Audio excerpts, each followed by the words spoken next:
We should look at this and take advantage of it. But I don't think we can only put all of that on the university and the city of Tuskegee's shoulders. Okay. And what I'm saying is weird, but still.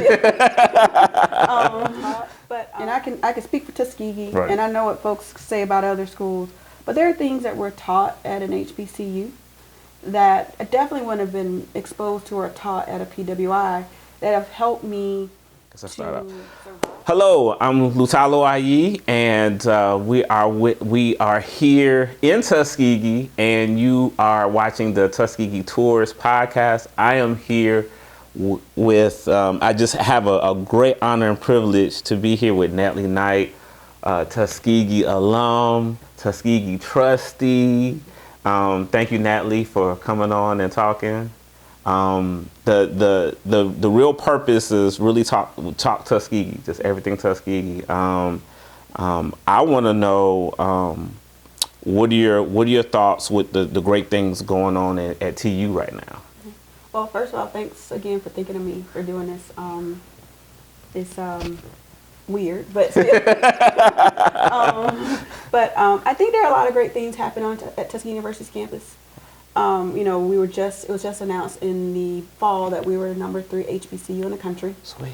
Yeah, so it's a really exciting time for the university. We're in the middle of a major capital improvement program. We've seen with the university, at the university with Sage's renovation on campus, the female dormitory, as well as with the renovations of the Cleve Abbott Alumni Bowl, and the field house there, which is awesome. There's a lot going on, a lot of great things in the making, and things that are going to happen in the next few years with the university that I think the university staff and students and the citizens of Tuskegee should be really excited about. Okay, so I wanna really talk about your story. This is big on Tuskegee, and you hit so many checks. You know, I'm touching everything Tuskegee, but it's like, wow, born and raised, high school, university. So you went to tell me about elementary school, high school. What was that? Okay, well, I was actually born on campus. Oh, see, that's the plus. So John. I was born in what was John Andrew Hospital, which is John A. Andrew Hospital, what is now the university's bioethics center. Yeah. And my father is originally from Tuskegee. We are, I guess my sister and I are 5th. Now we have 6 generations maybe here in the Tuskegee-Macon County area. Sweet. My parents, my mother's from Mobile, Alabama, but they actually met on the campus of the other school, Alabama State. And after they married, they chose to move here to Tuskegee. Wow. So I grew up here. I went to Russell Nursery right on campus, on university's campus.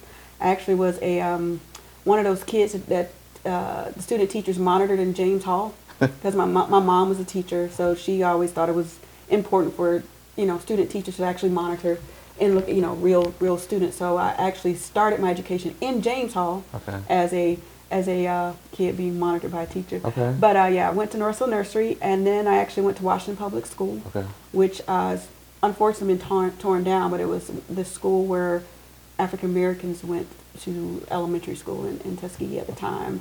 Well, in my grandparents' generation. Middle school here, and graduated from Booker T. Washington High School in 1996.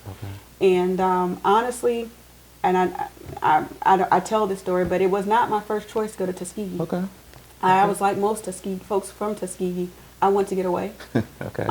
And I was blessed through Dr. Prakash, who is now the Dean of the College of Biology, with a scholarship, full ride to Tuskegee.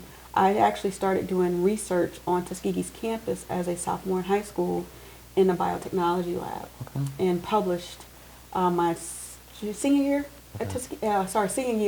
at Booker T. Washington High School, along with one of his other researchers in our lab in Milbank Hall. So about 2 weeks before I was graduating from high school, Dr. Prakash offered me a full ride to Tuskegee, and my parents said, "You're going to Tuskegee." So it was the best decision that my parents made me make. It was the best 4.5 Yeah, they made me make. Okay. But it was the best decision ever. I don't regret it. I don't think I would have grown anywhere else the way I did at Tuskegee. It was the best 4.5 years. So I was a 4.5. That's yeah, okay. Yeah. It broadened my horizons beyond what I thought I would do, even on campus. Being an ag major, it made me explore things differently because ag is in itself a very small major, but it has such a huge impact on the university as well as the world. And the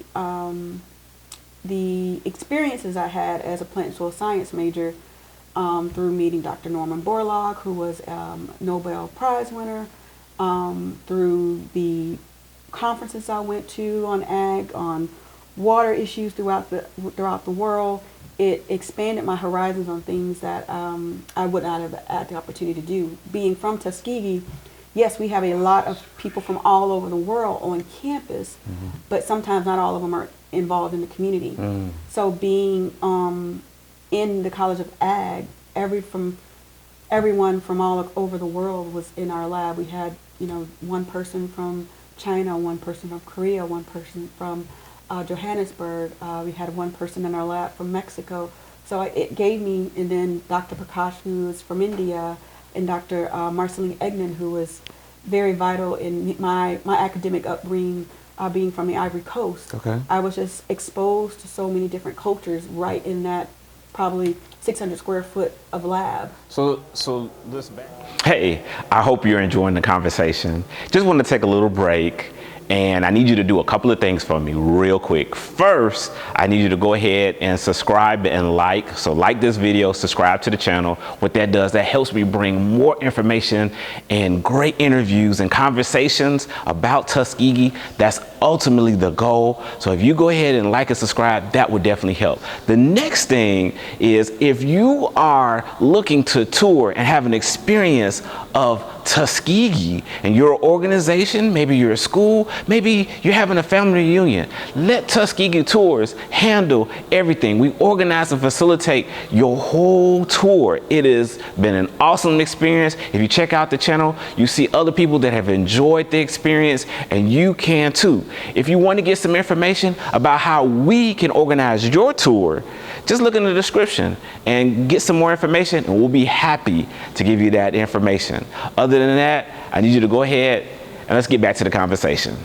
So let's backtrack. So, BTW, before TU, did you have the opportunity to really get exposed to different cultures? Okay. Yeah, through programs at Tuskegee. So there were numerous summer programs for high school students, as well as enrichment programs during the school year with the School of Engineering that I was exposed to.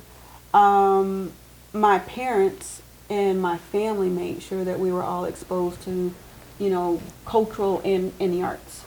I took classes from Mary Arrington in ballet, jazz, and wasn't a great tap dancer, but in gymnastics from Mary Arrington's dance school. I cannot remember my piano teacher's name right now, but I took piano, and we competed in piano, in classical piano, in Montgomery every year at the Alabama State Music. I can't remember the official name of the music program, but me and Tennille Webb, we would compete. So Dr. Tennille Webb Humphreys. Right. But our piano teacher exposed us in that way to those competitions. Delta Sigma Theta exposed us to different cultures. I'm a Delta now, but all of the Divine Nine chapters here in Tuskegee were very vital in providing certain exposure opportunities for Tuskegee students. We went to DC a lot. They museums. Even I brag all the time about Mrs. Janet Sullen, who was an English teacher here. We saw plays that most of my friends now who are from New York or from other parts of the country, we saw plays at the Alabama Shakespeare Theater that they had never even heard of. So being exposed to all of those things, not just the Shakespearean classics, but even the piano lesson. We saw a lot of August Wilson's plays at the Alabama Shakespeare Festival. So yeah, there were definitely cultural experiences that we were exposed to as young kids. Okay. Because you may get, my mom kind of pushed us, I grew up in Chicago, so she was like, you got to get out, you got to get away. Of course, Tuskegee is the best thing in the world. But, you may get some people say, oh, you may not get that exposure, but you actually did. You actually were exposed to different people right here in Tuskegee. So, yeah. There was definitely, no, we don't have well, we do have a theater here. Right. Yeah. Right. Yeah. The repertoire. But that wasn't here when I was growing up. But there were things that, as our parents and friends of ours, they made sure that we were exposed to certain things through programs, or they just took us. Okay. It was a number of people felt it was just their responsibility to get us out and to make sure that we saw different things, met people, understood different cultures. And I'm not sure where we are right now in the community with that, but it was something that was vital to my upbringing, and make sure that I was exposed to certain things, even from the standpoint of just knowing the right fork to use at dinner, and etiquette and things of that nature. So we were exposed. I mean, Mr. McDowell, I took art classes from him, and had a summer of just art enrichment with him, and just hearing his stories. Yeah. Even if it was something that we didn't see, we heard those stories from those in the community. Okay. So what were some of the things that you were active in when you were on campus? Number one, I was a member of the Marching Crimson Piper Band. MCP. Yep. I crafted a band in 1996. Okay. I actually had no intention of being in the band. I was going to be in the choir. I was in the choir the summer before my freshman year. Okay. And Mr. Duncan knocked on my parents' door and said, "I'll see you at band practice." And I was like, "No, Mr. Duncan, I've been in choir all summer. Right. I'm gonna stick to the choir." He found out which dorm I lived in, and he made sure I was at practice that afternoon. But I've been in high school, in a band in high school with the late great William C. Brassfield, who was my band director, and also in middle through high school with the late great Mr. Willis, who was our choral teacher, as well as Mrs. Tatum. Okay. So I was that band. I was in Manners, which is the Minorities in Agricultural, Natural Resource and Related Sciences, which is a national organization that exposes minority students who are involved in agriculture to the careers and research opportunities that are related and possible for them. Okay. I was also involved in our Alabama club, because I was from Tuskegee. When I could, I would volunteer on SGA projects. Okay. Band took up a lot of our time. Yeah. But my junior year at Tuskegee, I pledged Delta Sigma Theta Sorority Incorporated, Gamma Tau, and then 2 days before that, I crossed out. I was Miss Tuskegee University. Became me. Someone told me what I was recently. I think I was the 61st Miss Tuskegee University. We didn't do numbers. I'm gonna do the research. Yeah, we didn't do numbers back then. We were just 99. It was an academic year. Right, so I was year. Miss Tuskegee 99, 2000. Right. Oh yeah, they would kill me if I just. I was also Miss Black and Gold. The Alphas of Gamma Phi had a great scholarship program through the Miss Black and Gold pageant. And my scholarship covered everything but books. Okay. So they covered my books. Sweet. What would you say? Because it's, I think now, we've got a lot of things that are going on about the nature of HBCU and the quality. What would you say? Because I even experienced going on a college tour from the other schools that were like, don't do the HBCU. What's your feel that going to an HBCU, getting that quality education, and being able to get in the career you want to get into? Going to an HBCU, I think as opposed to, you know, going to a PWI. Right, PWI. Mm-hmm. Honestly, there are things that we're taught, and I can speak for Tuskegee, Right. and I know what folks say about other schools, but there are things that we're taught at an HBCU that I definitely wouldn't have been exposed to or taught at a PWI that have helped me to survive. Right. And I know that's probably a stronger word than most people would say in a public sector and a corporate sector environment. Okay. And that's just even the things of making sure that you hold your own self accountable for certain things, such as making sure you keep your paperwork and you keep all of your things. Because, you know, if you're a student, if you went through maybe before 2012, Yeah, registration. if you registered at Tuskegee, you kept every document. You know, I'm laughing. Years. Just so everybody know, I'm laughing from experience. Yeah. So, but it was in those lessons that helped me to learn to maintain important information that might be needed, or to make sure that I had all of my I's dotted and my T's crossed when it came to the details of my everyday job. Right. Not just, you know, keeping a piece of paper, but when I'm doing work, you know, making sure that I'm being detailed about things. There's certain etiquette that, you know, that was taught to us. I think all right, so the question was, so we're talking about, you know, HBCU, specifically Tuskegee, you know, that experience. And I'm gonna go, you know, the good, the bad, the ugly, you know, but how that, you know, has made or makes us, you know, much better getting into the career world. Yeah, I mean, it's I don't think going to a PWI. I mean, I think an HBCU education is the best education for anyone, but in particular, yes, for an African American country. They come to Tuskegee and they don't understand the family environment that we have on campus. Okay. It's something different for them. Not all HBCUs, but we're a different breed. Some of my friends who went to, you know, PWIs, I don't really hear them say, you know, man, I'm going back to homecoming. You know, I don't really, like, we're going to gather and get together. How important to you is homecoming? Oh, very important. I think I've missed one.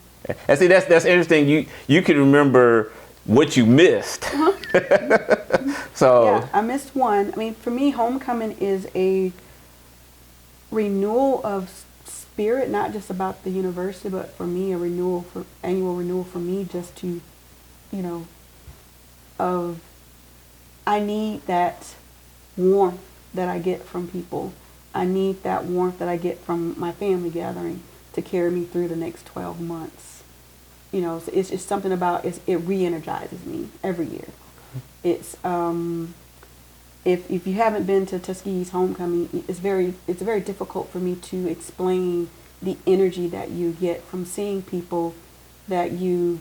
So that's a plug for TU's homecoming. No, it's an energy that you Right. get when you come to Tuskegee. Right.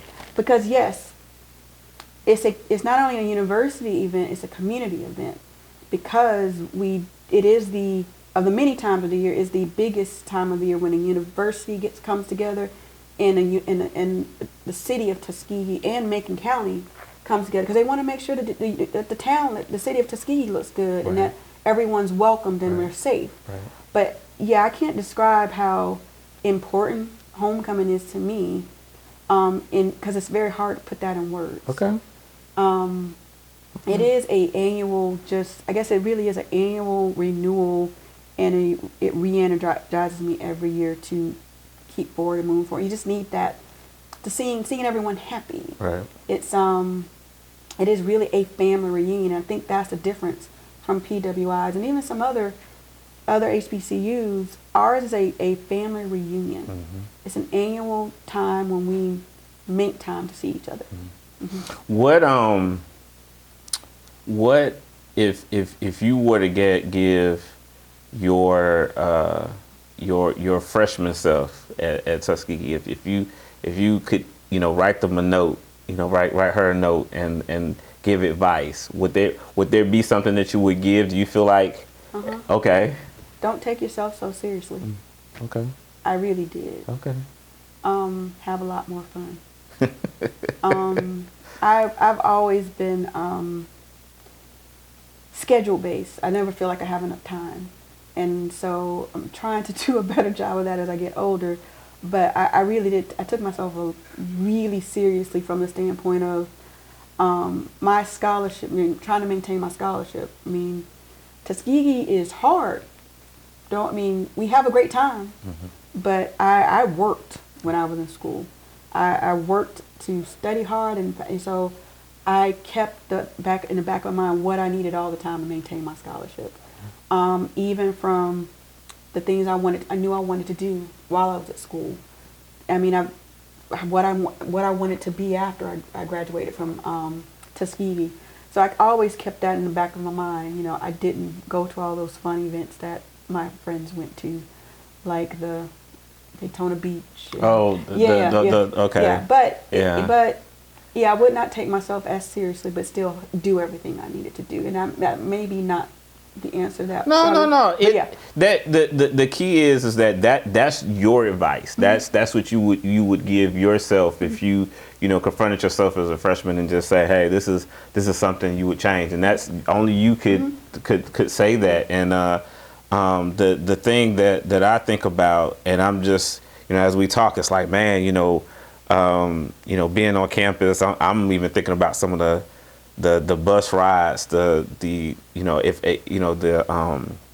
our band trips, and so I want to talk more about band. So being in band, what was it that you enjoy? What was it that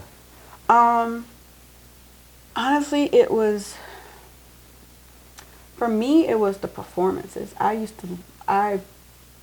wasn't a great saxophone player, but I always loved our performances. Okay. And I'm going to get in trouble because I was also a member of Tau Beta Sigma National Honorary Band. I am a member of Tau Beta Sigma National Honorary Band. That's all right. But I love practice. Yeah. Oddly enough. Okay. We just had, we just had a good group of people that loved our band, loved what we did. We all took pride in what we did, which is why I liked our performances. Yeah. And it was just something about when we were all together, and then how we would all kind of come together, put those shows together. Because yes, Mr. Duncan had the drills, but we pretty much had the rest, Right. So I loved our performances and just, our band family. Yeah. How were you able to balance that? Because you were very active. You're in school. Band is like extremely time consuming. Like that's you go into class and you see in band, that's your family. So how were you able to balance that during that time that you? Shoot, I don't know. Okay. It's because I also had work study. I worked in our lab, which was Dr. Prakash and Dr. Marceline. They kept us on, ran a tight ship. Okay. But I guess it's something that you just, even as an adult now with all of our commitments, it's just something that you just start running on, running routinely, and it just kind of happens. I think one good thing is my roommates. We all made sure we kept each other balanced. Okay. So we made time. We would study together. We would do this. So I really don't know. I wish I had some better answer. No. You just kind of do. Yeah, right. And I mean that's. I think I can agree. You don't sit down and analyze like, oh my God, you got to do it. You got to hit deadlines. You got to show up to band. It's 110 degrees outside on the practice field, and you hoping nobody is standing with their knees not bent and all other situations. And honestly, I think back then, would I say I would enjoy class? You make time for the things you enjoy, right, and you do the things that you have to do. Right. And for all of us, the great thing about now, the university has a music program, but when we were in school, there was no music program. Right. There was no one on a full ride in band. So it was something that we did out of just love for music and the camaraderie of band. Right. But I don't know. You I tried that time management stuff, I think, when I was in school, but it was just, You knew what you needed to accomplish. You knew you had to graduate. Right. And so you did what you had to do in order to do that. Right. So now, you are a university trustee, and I know in the past, I haven't really kept up with it, but I know now there are a couple of people that are alum that are on the board of trustees, TU's board of trustees, but in the past there hadn't been that I know that much representation as far as alum. So what made you want to do that, and how's it been so far? I'm actually very proud to say that we have a number of Tuskegee alum on the board right now, and I'm trying to count in my head. There are at least 8 of us, eight, maybe 10 alum on the board. What made me want to apply and run for it? The position I'm on, it's actually voted on every 3 years by the alum of Tuskegee University. Honestly, I really want it for 2 or 3 things actually. I might get long-winded, sorry. No. But it has always been, even when I ran for Miss Tuskegee, the one thing that I wanted to make sure was always at the forefront for the university is having a strong relationship with the city of Tuskegee, and having building that community that existed during the Foster administration, all the previous administrations, and not to discredit Dr. Payton, because he did a wonderful job at the university. I don't think we give him his full credit. We kind of see those things now after he's passed on. And probably some of the things that we couldn't see or we didn't quite understand, that he held a lot of weight on. But there was, hearing these stories growing up of how the university and the community worked hand in hand. I knew that could happen, and I wanted to continue to encourage that.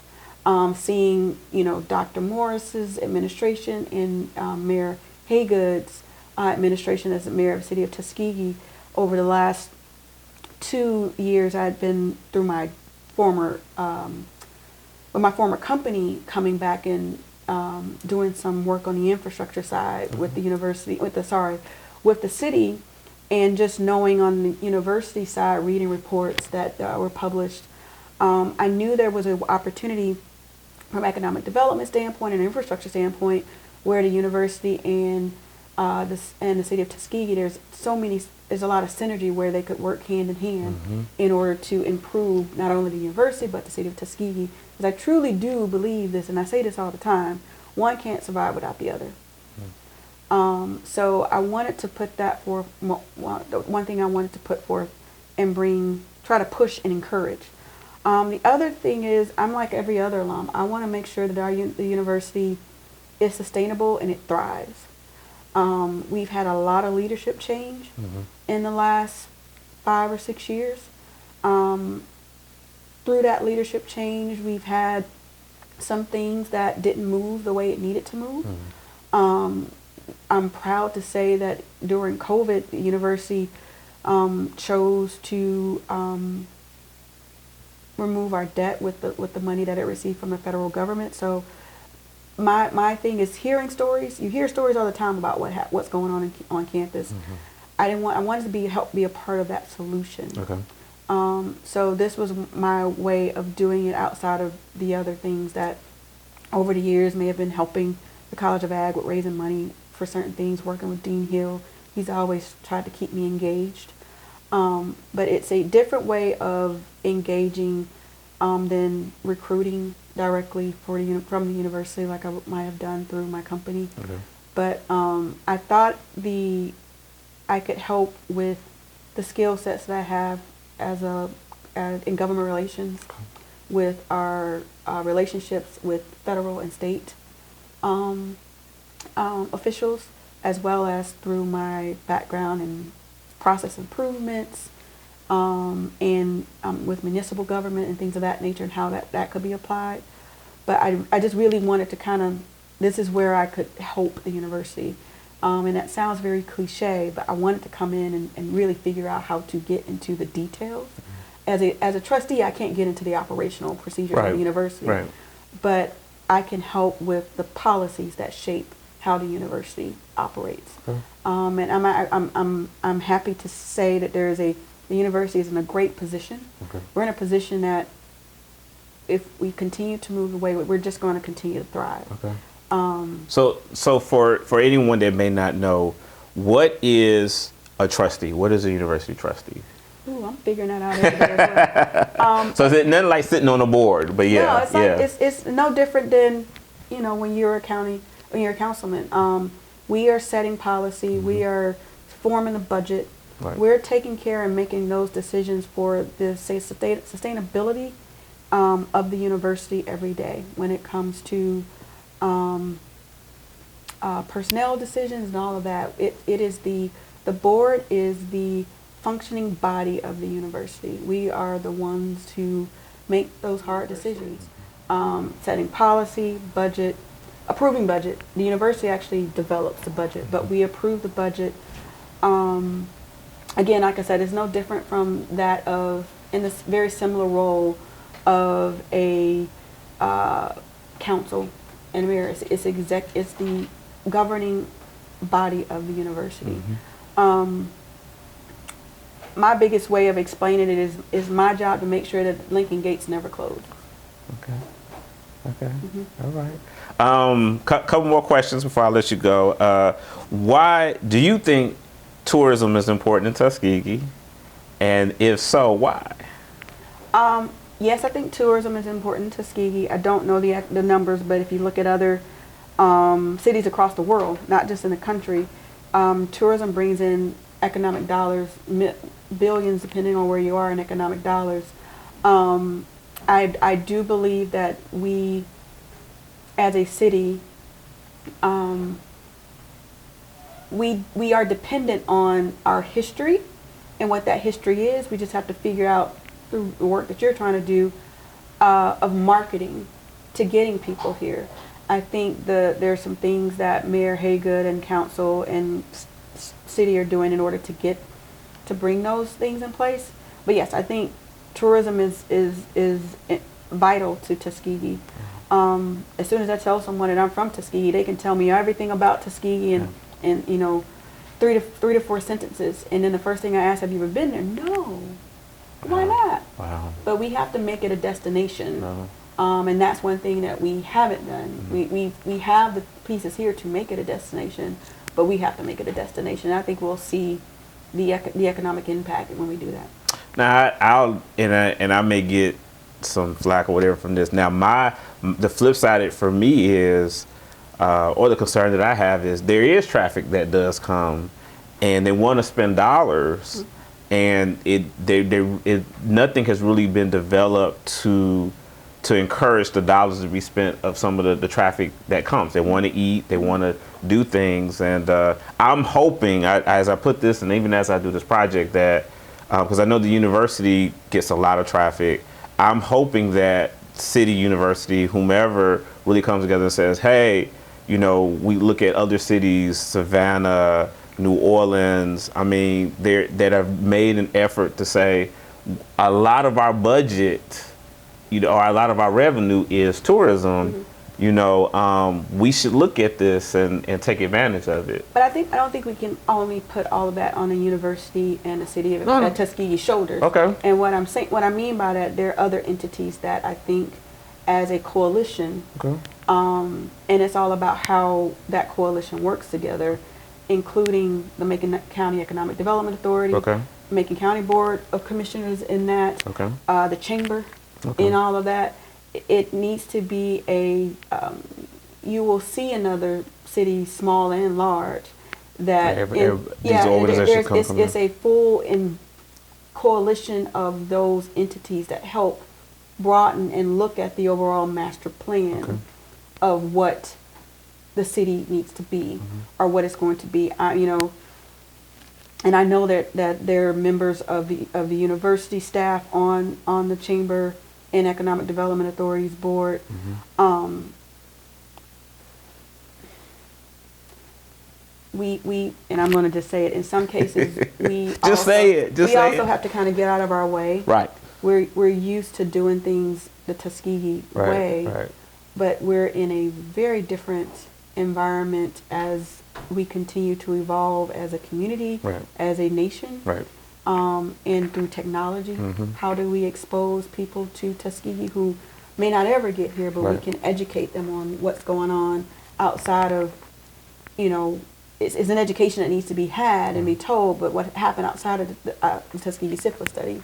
What are the other great things outside of the Tuskegee Airmen, which is something that, is absolutely we should celebrate.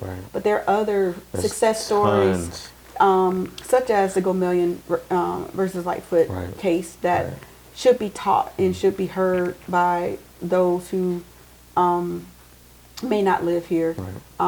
You reminded me, Sammy Young, when you talk about Sammy Young, we need to talk about how it's great. Yes, I'm happy that the Confederate soldier statue is being removed. They got about 45 days to move it. I think. So, but what happened and what other things occurred in the square during the civil rights movement? The student movement. There's a Tuskegee University student movement that occurred that I actually just learned about. There's a book out there, I can't remember the name of it, but there's so many other things outside of what people normally know about the university, Dr. Carver, Dr. Washington, that we can expose people to in the city of Tuskegee that's not actually related to the university. To get people here to help expose those, and maybe doing, I think I've heard, and I'm not going to, this is not my idea, but I've heard of folks in Tuskegee talk about doing a tourism trail where it's at this point, pretty much like when you go to a museum, you get a earpiece, and as you get to this point, you they have an app or something we can do something about, we can do something on Fred Gray and talk about the works he's done there in front of his law office. There's a ton of history, even going back to how Tuskegee was formed and the chartering of Tuskegee and where the name of Tuskegee comes from. So I think there's a ton of things that the University, Tuskegee, the Macon County Board of Commissioners, as well as the Economic Development Authority can do in order to help enhance our tourism. Yes, we also got to bring those things in. I'm really excited about the number of restaurants, sit-down restaurants that we have in the city now, with Vibes and with Blue Seas, yes. And in some cases, we might have to kind of teach people about how we do things. It might not have a sit-down place, but we got a great place where you can go get you a catfish sandwich right there across from Jody's old spot, or how we might do things. And maybe it's helping them understand, because in New Orleans, you don't go down there. It's the way you're going to adapt to New Orleans style of living when you're going down there. So maybe it's adapting and helping people kind of see how we do things. Well, I totally understand where you're coming from. I feel that that's part of my mission. So I think two more questions. If there was one attraction out of all our many of attractions in Tuskegee that you would call a favorite, what would that attraction be?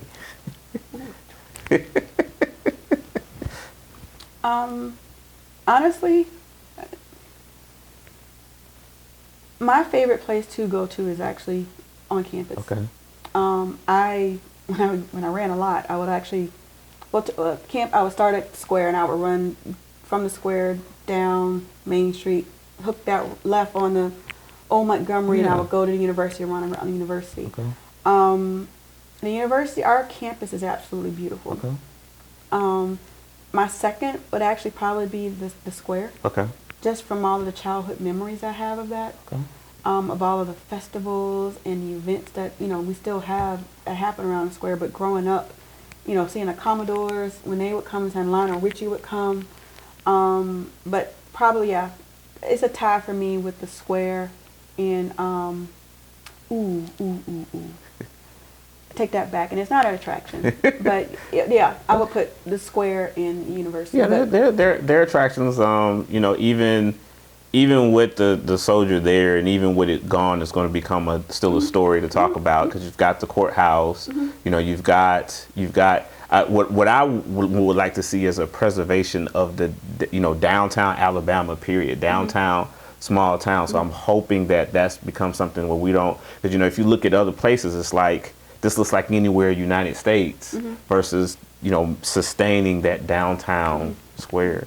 So yeah, I mean, my other place would probably be my grandfather's backyard growing up. Okay. So, but yeah, that's not an attraction. Okay. Most people probably would say, yeah, but no, yeah, the campus is a place that I tend to go to every time I'm home. Well, that probably leads into my last question. Then, your love for Tuskegee. If there was, that one reason why someone should come here to visit, who's never been here. I know you just hit on a couple of things, but what would be the thing that is important for that person that needs to come here? What do you think? Why is it important for someone to come visit Tuskegee? So I think it's important for someone to come and visit Tuskegee because I still believe that Tuskegee is the Mecca. And I say that because at one point in time, if you, from a black fame and historical figure, you came to Tuskegee, if you didn't make a stop in Tuskegee, you didn't, so everyone needs to, the history here and the resilience of the people here and my family and my friends and the citizens of Tuskegee, understanding our resiliency even during all the challenges that we as a city have been through. I think seeing that resiliency, yes, I'm on Facebook and I see all the complaints of everything, but there's something about Tuskegee that I think people take advantage of when you leave. And when I think when I left and I come home all the time, I come home because I know this is home and the Mecca of where everything is and where I get my energy. Yes, are there a lot of improvements that need to be made? Absolutely. We're not unlike any other city in this country. You'll find there are a number of things that need to be improved in the city of Atlanta, city of New Orleans, all of those. Yeah. But however, as a city that is predominantly African American, the transition that we've seen, where honestly the city could have folded a couple of times during this time, Yeah. but celebrating our resiliency, I think people should come here because they need to hear the African American story of how Tuskegee University was started, the fortitude of students coming here and building the buildings where they were going to learn, coming here with absolutely nothing, but leaving with an education that could take and then pass it on to the next generation. Mm-hmm. Seeing that, touching those bricks that were handmade, touching the Booker T. Washington statue, going to George Washington Carver's museum. It is a out-of-body experience that I think everyone should come to the Mecca and really get that. This is a history that is like on no other place. Right. On the Tuskegee University's campus, and then in the city. Mm-hmm. Everything that occurred here during the Civil Rights Movement, hearing and seeing all of those things, people need to come and hear the story of the Mecca. Right. And I don't know, folks at Howard, went to Howard would say, no, we're the Mecca, but it's a different type of, this is a bootstraps to millionaire type of scenario. You think about, people talk about Oklahoma, talk about Greenwood. It's Greenwood and Tuskegee, and how BTW, Booker T. Washington, was all over, influencing people. Yeah. I was just listening to someone talking about Grambling and his influence. Exactly. That's why I think this is the Mecca, because none of that. Just closing out, I really appreciate you coming on. I really appreciate taking the time. Probably, if you're open to it, come back again in the future, because there's going to be some things that are developed. Any last thoughts? Any final thoughts? No, Okay. I just say thank you for the opportunity. Thank you for doing what you're doing with this podcast and sharing Tuskegee's story. Yeah. I think, and I hope and I pray that it reaches beyond wherever you think it will go, because it definitely, for those who may not ever get here, it exposes them to our great city and the university. So I appreciate the opportunity to be a part of it. Well, I mean, I appreciate. I have personally tried to do things to give back to Tuskegee, and I think you know, for us folk who didn't have the privilege to be born here and grow up here, I've just determined, it's just something, and I've had, have people, you get those people say, oh, just leave it alone, those frustrations. But there's just like, there's something, and there's just so many great people. There's just so much goodness here. There is. Yeah. There is. Yeah. There's so much in that. We, again, in some cases, we just got to get out of our way and think about the good things, right, and then figure out the things that we need to solve, get to the root causes of it, and work together to solve those. And look, continue to beat in everyone's head our history. It was beat into all of us. Right. Right. It was beat literally into our heads. Not only Tuskegee. Outside of those forces in other places that are trying to erase it and move it out of classrooms. We have to. Yeah. I mean, if it wasn't for our teachers here, our parents sharing our history, that was the only way we got it. We didn't have even being in an all-black town, you had to teach the curriculum. Right. But it was our teachers who supplemented that and taught us everything, not only about Tuskegee history, but our history as a people. So continue to beat it into everyone's brain. Share our history. I mean, trust me, you are supported. Okay, I appreciate that.